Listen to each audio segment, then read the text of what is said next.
When I started this channel, I had a different idea of what I wanted to cover. But as time goes by, I've had few other ideas that I wanted to concentrate on. Journeys of the Ancestors really tries to summarize the stories of our ancestors, but also the individual stories of nations that our ancestors had links with. I remember as a child, I was quite passionate about storytelling. I would often listen to uncles, to my grandfather, late Muyuku, my father's father.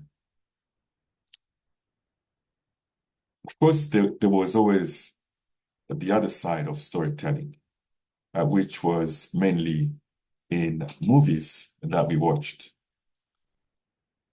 I remember on a small TV, black and white, watching different stories from the US, from the stories of the civil rights movement to the stories of the US Civil War and the famous movie Roots, which told the stories of the Africans who were taken away from the motherland continent to be sold as slaves across the world.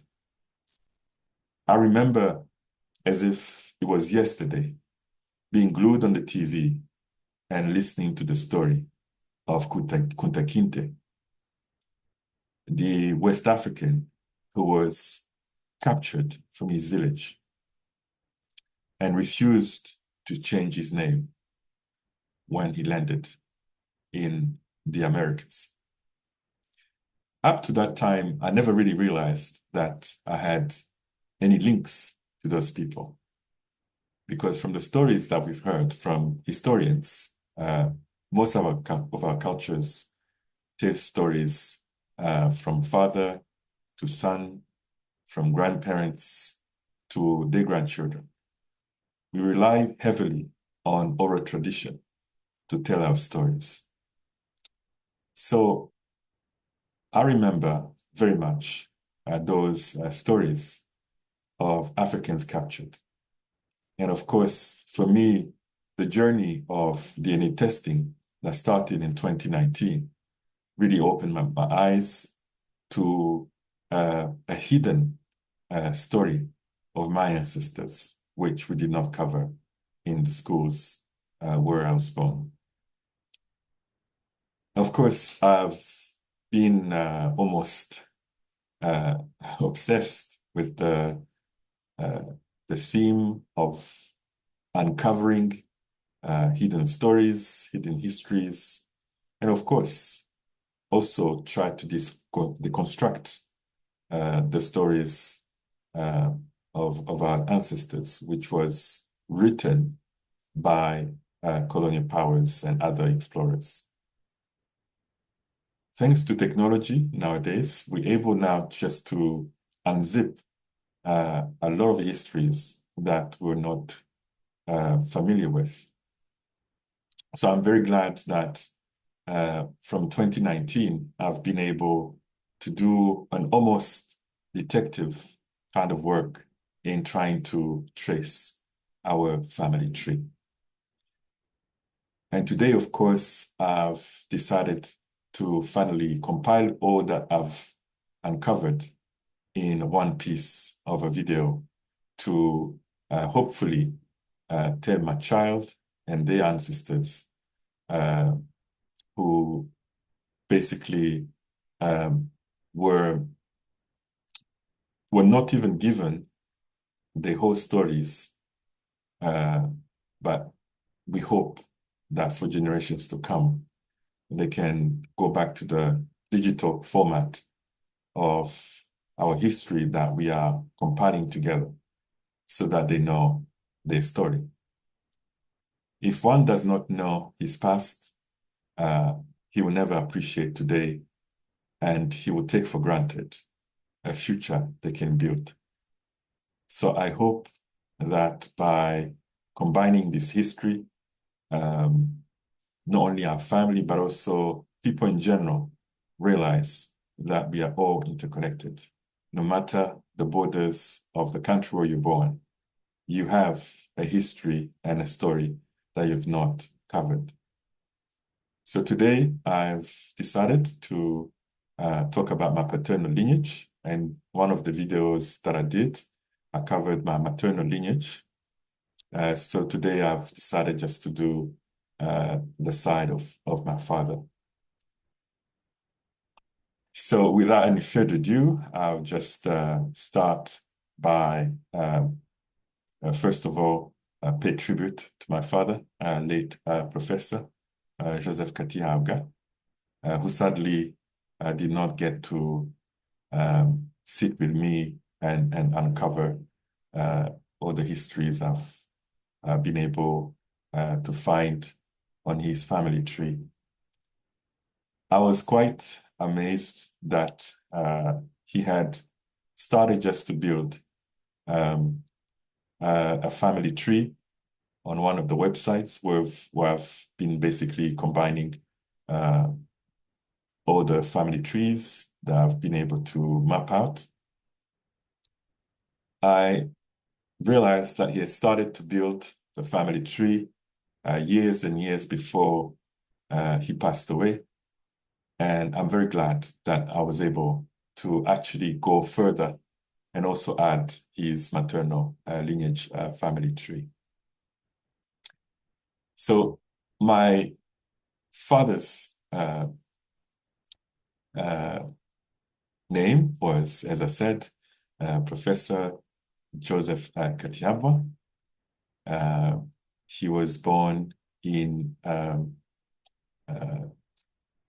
the nation of Burundi, in the province of Gitega. And he had a father who was also born in Gitega. His name was Severin Muyuku. And Muyuku's father was Serongomia. Serongomia's father was called Karemera First Giragenda, and Karemera's father was called Sigana, and Sigana's father was Ngoreye. Ngoreye's father was Mutasha, and Mutasha's father was Gihumbi. Gihumbi's father was Muha, and Muha's father was Nandayera, and Nandayera's father was Mututsi. So, as you can clearly see, we start to basically see the different regions of East Africa, having one who is born in Burundi, and then you start to see a little bit of Karagwe, which is in Tanzania, and then you start to see Rwanda, and clearly, you know, the past has been so interconnected, and I think this is something that ought to be taught in schools. So the other thing that I find quite interesting was to basically see my father's paternal lineage have links with a royal dynasty of Rwanda, particularly with King II Gahima, who was the father of Ndahiro Chamatare, I believe. I was quite amazed that on Yuhi II Gahima maternal line, I found the name of my father's paternal lineage. And if I could just... So you can see that on the maternal line of Yuhi II Gahima, the mother, who was called Matama, had a father called Bigega, and the father of Bigega was called Mutasha. Mutasha's father was Gihombi, and Matama was from the clan of Awaha, which refers to people who originated from Buha Kingdom, which is a former kingdom of Tanzania. So you see the name right here, Mutasha, and the family tree that my father had built actually stops here. So going forward, I was able to add all the other names. And of course, there is also my father's maternal line. My father's mother was called Simbare. She originated from Tanzania. And you will see here, so Simbare's father was Bihwahwa, and Bihwahwa's father was Rugagara. Rugagara's father was Rukariha, and Rukariha's father was Buhanza, and that's up to here. They're able to read. So it's really quite interesting because, of course, oral history is very limited, but thanks to the technology of genome sequencing and DNA testing, you're now able to go back hundreds of years. And if you talk about the genome sequencing, you can actually trace your father's father a bit further back. And on your maternal line, you can cover your mother's line. So just to simplify it, I'm going to show you using archaeology, modern DNA testing, to really show how our communities are quite diverse. And one thing I've actually discovered is that my paternal line, so the male lineage, and my maternal lineage that I know are from Buha, which is an ancient kingdom of Tanzania. They seem to have links somewhere, at least on the maternal line. They seem to have both links to Buha. But what I found quite interesting in terms of the DNA is that the people who were excavated from different regions, if I can just share like one sample that I've got. This particular sample from Cameroon, which was excavated quite recently, the maternal line is my maternal line, which is LOA. So it's a branch of LOA. But you also see the paternal line, it's haplogroup A, which is my paternal line. And then when you try to compare how this sample is basically comparing with modern population, you then see the hunter-gatherers from Congo, Central African Republic, and Northeast in East Africa. the Luya of Kenya, the Khoisan of Botswana and South Africa, the Lemba of Zimbabwe. So this person who was excavated from Cameroon, he's genetically closer to the hunter-gatherer of Congo, the hunter-gatherer of Central African Republic, and all these other groups. But genetically speaking, so which is the number in between brackets, that indicates how closely you are to this archaeology sample excavated from Cameroon. It's so fascinating, and I think it will help us to understand our past much better. And if I can just share my paternal haplogroup, I'll just share that with you.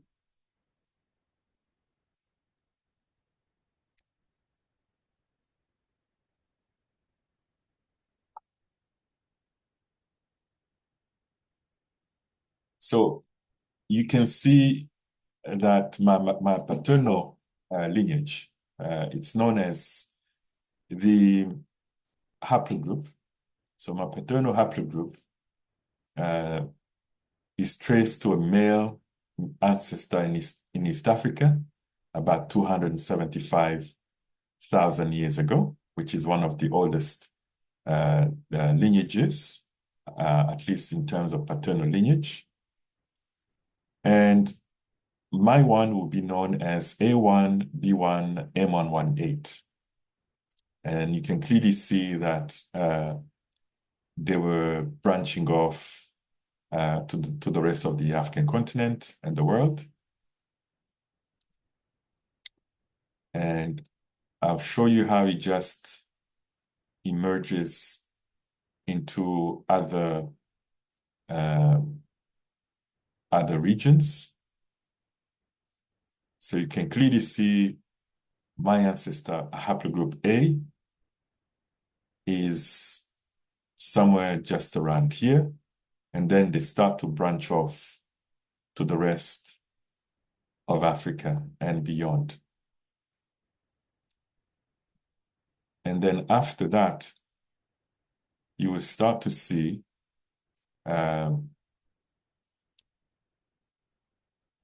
the haplogroup branching off. So it starts to be called A00. And then you can clearly see that these are the first men who left Africa all the way through to the Arabian Peninsula. In terms of how the descendant of those first male, if we compare that with the modern population, I'll share that with you. You can clearly see that you find them in Amhara region in Ethiopia. You find them as the Sandawe of Tanzania, and the hunter-gatherer Khoisan people of Kalahari Desert in Botswana, Namibia, and South Africa. You can also see them in northern Nigeria, Mali, and about 1% of African American men have this haplogroup.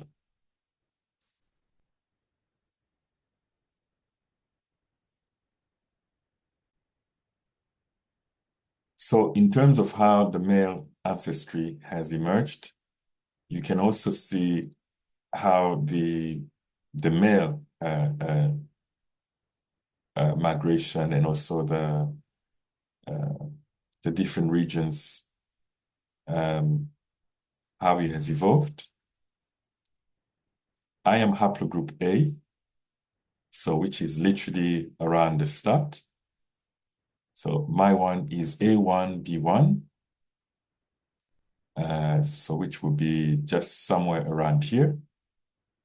And then it starts to emerge into B, into E, D, C, all the way through to all the paternal haplogroups that we've got today. So you can clearly see I'm probably closer to the first male who appeared in the world.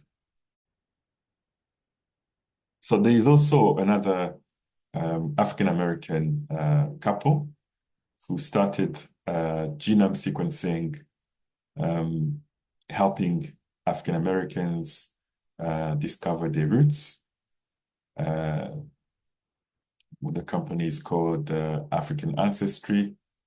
It's led by Dr. Gina Page and her husband. So I was able just to sort of understand, if we go back in ancient time, who are more closely related to genetically, if we go back in ancient times. So the process is basically checking your male ancestors. So obviously if you're a male, you're able to get your Y-DNA and also your mtDNA, which traces your mother's female ancestors. So on my father's lineage, they were able to trace it to the tribe of Tanzania, who are known as Sandawe. This is one of the most ancient tribe in the world. And as you can clearly see, my sample matched 99.3% the Sandawe of Tanzania, which is a high level confidence that we are from the same community. And you can clearly see that this has been consistent between 500 to 2,000 years. And that really clearly shows you that the male lineage have this strong DNA, which is passed on from father to son. So if I have a son or all the male brothers and cousins to my father, they will be sharing this same lineage. It's really, really fascinating. And I hope that with everything that's going on across Africa, issues about identity, as we see it in the Congo, as we see it with Sudan, where people are still being targeted for ethnicity. I really, really hope that someday we can basically just be able to live together and recognize that we are from the same community. No matter where you are born, it's not, I was born in Burundi. That makes me a Burundian. But I've come to realize that all the stories that I've gathered in just a matter of few years, there's no such a thing as having 100% any ethnicity or any tribe. What I've seen in different documents, from archives to archaeology, genome sequencing, ethnicity and heritage or ancestry is so diverse, more than what we think. In fact, I would even share a book that I've been reading, which was written around 1900. So I'll share a family tree of Waha, again, which refers to people originating in Wuha Kingdom in ancient Tanzania. So this is the Waha sort of, it was written by missionaries in French. And you can see that it starts with a man called Mututsi. And this is my father's ancestor, Mutash. You then start to see, for example, that branch of Mutasha is linked with the mother of King of Rwanda, Yuhigahim. You know, there's a story. There's a story that goes like ancient Tanzania had a non-aggression security pact with the Kingdom of Rwanda. And I'm thinking that maybe it's because they knew that they were always related. And that's probably why maybe there was no conflict between neighboring kingdoms. So one day,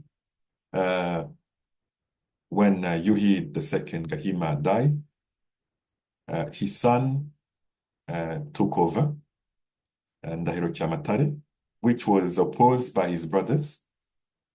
And you had basically the son of King Ndahiro Kyamatare of Rwanda flee to ancient Tanzania. And from ancient Tanzania, the queen was the daughter of a king of Rwanda.